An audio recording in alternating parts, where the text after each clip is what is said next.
C'est une urgence, la pollution plastique des océans, une pollution diffuse. Les plastiques ne se dégradent pas mais se fragmentent jusqu'à devenir des microparticules. Mais alors, que deviennent ensuite ces microparticules? Eh bien, pour en parler, l'invité de cette édition est Patrick Dexon, navigateur, explorateur et fondateur de l'ONG Expédition 7e Continent. Bonjour et merci d'avoir accepté notre invitation. Merci de me recevoir. Alors, vous avez passé un mois en Méditerranée avec des scientifiques. Quelles ont été vos premières observations? Si on est parti en Méditerranée, c'est justement pour essayer de continuer nos travaux de recherche. On a découvert bien sûr que le plastique se fragmentait jusqu'en nanoparticules. La nanoparticule, c'est 30 000 fois plus petit que la taille d'un cheveu. Et on ne sait pas où elles vont, ces nanoparticules. Donc cette année, le but était de savoir, de tracer le trajet de ces nanoparticules. Alors pour ça, il fallait étudier la colonne d'eau, il fallait étudier l'atmosphère, parce que quand on prélève en surface, en fin de compte, on ne prélève qu'1% de ce plastique qui flotte. Il en manque 99%, donc on a besoin de savoir où il va. Ces nanoparticules, vous émettez l'hypothèse ensuite qu'elles s'évaporent jusque dans les nuages. Quel est le cycle de l'eau alors, si elle rentre justement Effectivement, il y a des travaux qui ont prouvé que sur de la neige fraîchement tombée dans les Pyrénées et dans les Alpes, on retrouve ces nanoparticules.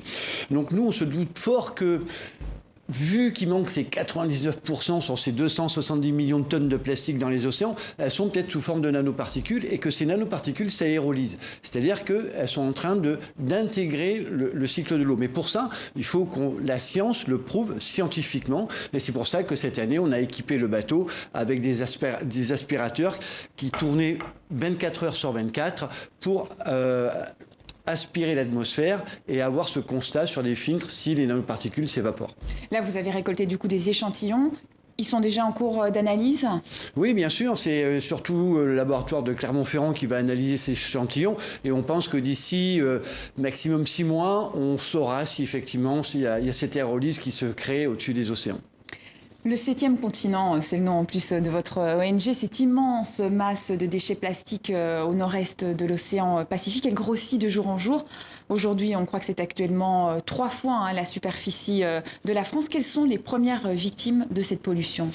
Alors attention, quand on parle de plaques ou d'îles de déchets, c'est sûrement des microparticules de plastique. C'est pas sûrement, ce sont des microparticules de plastique. Et dans le Pacifique, c'est pas un continent. Non, c'est pas un continent qu'on peut pas nettoyer. C'est une soupe de plastique, à nouveau des petits morceaux de plastique. Entre 1 et 5 mm. Sinon, ce serait facile de les récolter en fait. Tout à fait, tout à fait. Donc il y a des projets qui se montent, mais qui sont complètement utopiques parce qu'on ne pourra pas le ramasser.